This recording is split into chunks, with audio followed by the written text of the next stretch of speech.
there, it's Jen Bengal here from Out of This World Literacy. One of the biggest questions I get asked is, how do you set up your daily reading workshop routine? The answer is, I stay consistent with my routine to help students anticipate the learning and ensure I cover everything I need in the time I have. Some teachers have 60 minutes for their reading block, and that's ideal.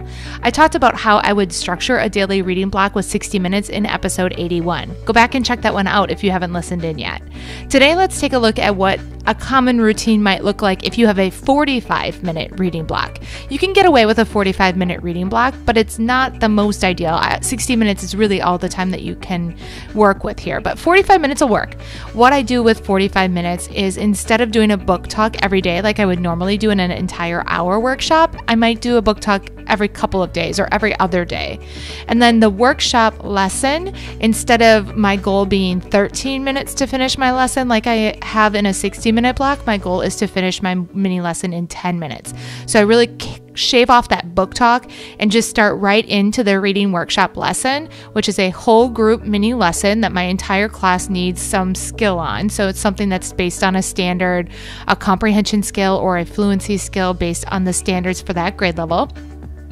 And then after our mini lesson, we'll break apart and we'll go into our independent reading and our small groups and our center time, which will be 30 minutes. So I can do maybe a guided reading group for 20 minutes and then maybe a one-on-one intervention for 10 minutes, or do some conferencing for 10 minutes too.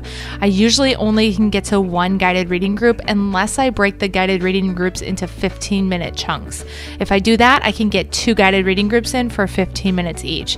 Or I can do one guided reading group for about 20 minutes and spend the rest of the 10 minutes doing individual reading conferences, checking in on literature circles, doing a tier 1 or a tier 3 intervention, and so on. So I've got some options there I can be flexible with. And then at the end of the workshop, I'll do a whole group share where everyone gets back together and talks about what they learned that day and what they did during their independent reading. We turn and talk with partners to save time and give everyone a chance to talk. And we'll do that for about 3 or 4 minutes, and then we'll spend the last minute or so having a couple of kids share with the entire class. So that whole group share at the end is only 5 minutes, where in a 60-minute block, it would be a 10-minute share. So that's it. That's the 45-minute framework. You get right into that reading workshop lesson, have it well planned so you can take just 10 minutes, do your independent reading small group center time for 30 minutes, and then have time at the I just mixed up my words. Have time at the end for a share that's 5 minutes long. And there you have a 45-minute reading block. I hope this chat helps you think about how you plan to set up your daily reading schedule for 45 minutes. In episode 83, I'll be sharing how your schedule can be modified for a 30-minute block. It's been my pleasure chatting with you today. Know that I'm the biggest fan of the work that you and your students are doing in the classroom.